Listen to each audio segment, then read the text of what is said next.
Thank you very much. And we're bringing on the air now our very special guest, Bobby Cruz, who took time out of his night to join us on this amazing fantasy sports show. Bobby, man, thanks for coming on. Hey guys, how you doing? I'm sorry, a little bit late. I got tied up in my daughter's hockey practice, but I'm ready to go. Nice. Yes, Cool. fellow Bostoner like I am. So we're gonna have some fun talking a little bit of football tonight, and let's roll into some talk about Ring of Honor, man. I'm impressed that we got somebody actually from a nice promotion like yours to come on. I thank you guys for passing on the word and having you guys come out and talk Ring of Honor and football with us. Why, are there not nice promotions out there? I think there might be a couple mega ones, or at least one that a lot of people don't like. But and I will ask you a question about that a little bit later if you don't mind. But Yep. I'm searching around the internet trying to get information about you, Bobby, and I came upon a very interesting video about you and Gino Ginovelli. Have you ever seen the video where he talks about yours and his relationship through the years? Yeah, Gino Giovanni. Yeah, I've known Gino about 14, 15 years.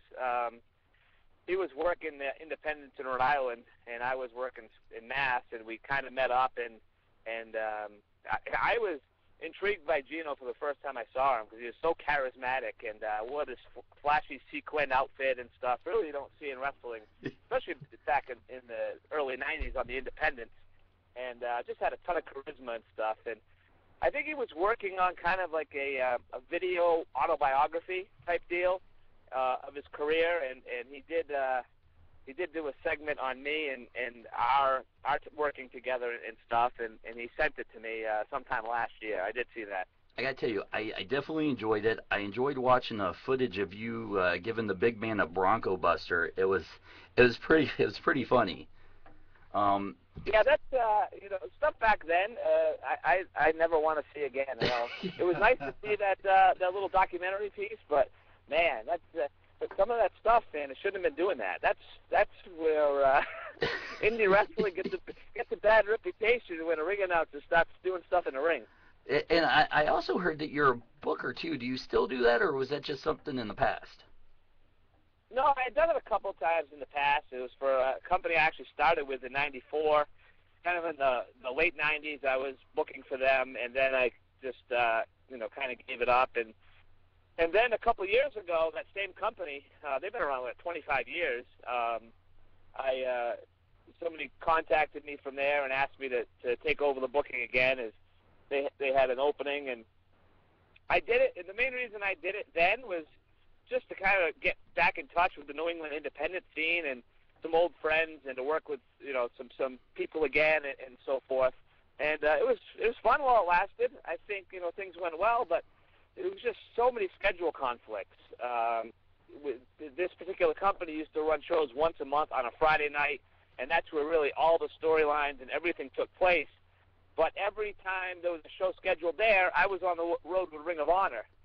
So I just decided it really wasn't fair to the talent back at the New England promotion to, be doing shows and, storylines and stuff. And if they had a question or whatever, I'd be, 1,000 or 2,000 miles away. It just wasn't fair to that locker room. So I stepped down from that a couple years ago. So you're talking about Ring of Honor, and I don't know about my two co-hosts, but when I go back and listen to myself on the radio, it's painful for me personally. Do you watch the shows when they air Monday night at 8 p.m. on HDNet? Yes and no. I really did about a year and a half ago when they started on HDNet. I was one of the few that had HDNet. I've had DirecTV for years, so I would check it out, and basically, if there's some things that I thought, just giving the feedback that I thought could have been done a little better as far as a graphic or different things that we did, not so much the stuff in the matches of the TV shows, but some of the other production things, then I would shoot the booker at the time, Adam Pierce, an email and say, hey, I just watched the show and I noticed this or I noticed that, and then they could address it. Now, I don't watch as much as I used to. I'm kind of like you. I don't like to watch myself or listen to myself at all. It's actually uncomfortable for me. Huh. But my daughters are not allowed to watch any wrestling, but I do allow them to watch the HDNet show because I know what they're going to see and what they're not going to see. And they're not going to see half-naked women doing bikini contests or anything like that on Ring of Honor. So they're just really going to see professional wrestling, and they understand about it. They understand what it is and what it isn't and stuff. So I allow them to watch it. And usually I'm on online doing some emails or whatever, and they're sitting in the living room kind of next to me watching it. And if they've got any questions, I'm there to answer it or whatever. But that's really as close as I get to coming to watching any wrestling these days. What was the moment for you that really said, I want to do this, I want to be in this industry? Was there a moment or a wrestler or just something that made you want to do it? Growing up, I always watched wrestling, was always a wrestling fan, when I was in elementary school and through a teenager and stuff. And I always took an interest in the announcing stuff, the Howard Finkel, type ring announcing stuff is obviously the best in the world, and in my opinion, the best wrestling's ever seen. And the production of things, the music and all that stuff. So, I just kind of decided one day, let's take this interest of announcing and the production and all that stuff, all that cool stuff, and see if I could do it. And it's worked out.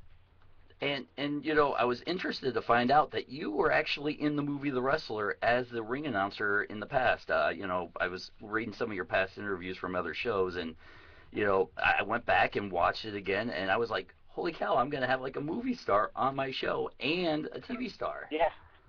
I don't know about movie star, that's for sure. I actually, our great publicist, Mike G, who for Ring of Honor, who set up this interview with you guys, he got me an interview, a print interview last week, and one of the questions was, you were the ring announcer for the main event scene of The Wrestler. How did it feel to be featured in a major motion picture? That was my next question. Pretty simple.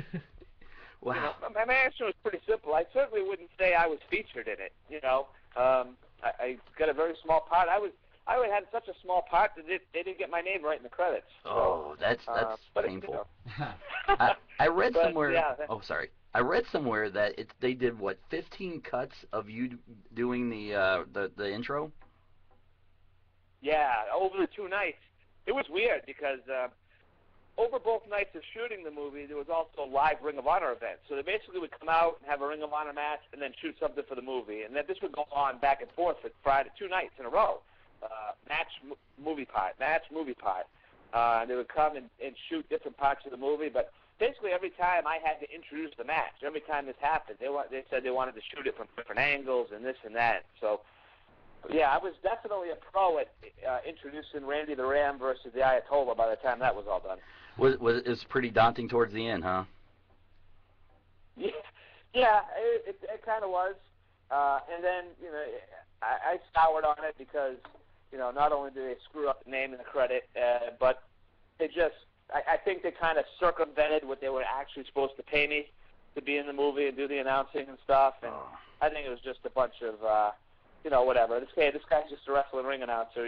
We can tell him whatever. And I wasn't exactly thrilled. I ended up supposed to get a decent amount of money for the thing and got like a tenth of that.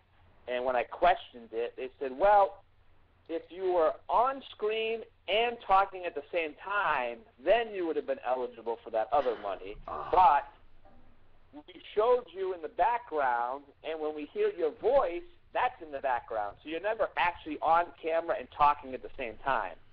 So it's just a bunch of garbage. And but whatever. I mean, it was a good experience. Obviously, the movie took off and did very, very well. And a lot of us, I remember when they're shooting the movie, we're all, well, not all of us, I don't want to speak for everyone, but there were some people we're talking to. They said, this is going to be a straight to DVD. I guess it's kind of cool to be part of a movie, but it's going to be straight to DVD. And we were certainly wrong because once it hit the international market and started winning awards, it just picked up steam from there. So, you're in The Wrestler, so was Mickey Rourke. Ring of Honor was featured pretty good towards the end. Was it a little disheartening to see him show up in another promotion after that, kind of, playing off the whole movie when it was kind of really you guys that were in the movie? No, I don't think it was disheartening. It was definitely a big boost for Ring of Honor, and the movie was a big reason why Ring of Honor got the HDNet television deal. Kind of all happened after the exposure that the company got in the wrestler. So it's been a lot of positive stuff. And as far as he goes, I don't think anybody really cares, to be honest with you. He didn't seem like he wanted to be bothered. Yeah, it was bad. Being there. So, he came and did his thing or whatever. It didn't matter to him. It was Ring of Honor or any other company. So, it didn't, when he went and did stuff with WWE, no big deal. We're really excited because you guys are actually coming to Detroit, Michigan, November 12th, Dearborn, for Survival of the Fittest 2010.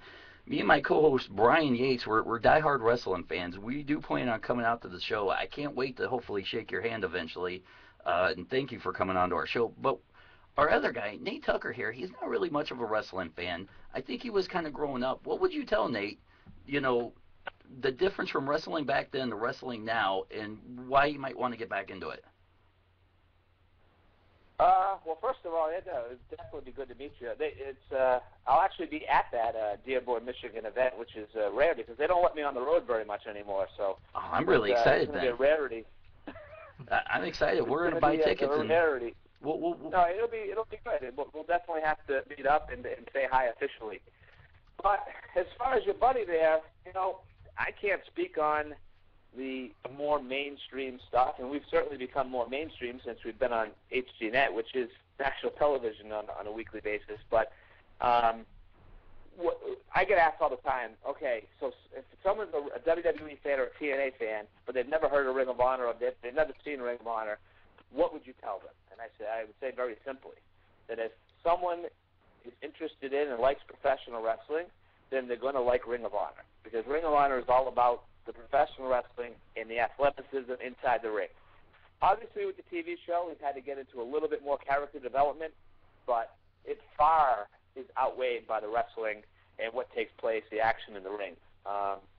That's really what Ring of Honor is about and has been since it started in 2002, is just putting on the best professional wrestling in the world. And there's no doubt the other two companies, they have more exposure. They have, as far as television and such, and they do their live pay-per-views and all this other stuff. And, we're not trying to compete or be compared with those two companies.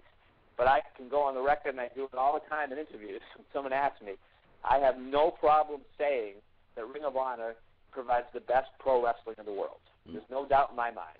Actual professional wrestling, the Ring of Honor is the best in the world. I'm definitely becoming a fan really quickly of it. I've been watching for a few months now. Definitely becoming a fan. That you guys are probably one of the top two promotions I really do like. Some of the others have fallen off with the junk that they keep throwing out because they think all the fans, will just keep buying into their product. But you being from New England, let me ask you. I'm from Brockton, Mass.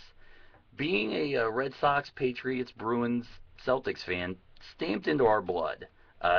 Brian Yates over here is a Patriots fan too. I'm taking it that you follow in the mold of being from Mass and loving all those sports. Yeah, absolutely. I'm 37 years old, so some of my favorites, they don't play anymore. But growing up, Red Sox, huge Dwight Evans fan. Oh, thought love it was the greatest thing ever. Dewey was the man.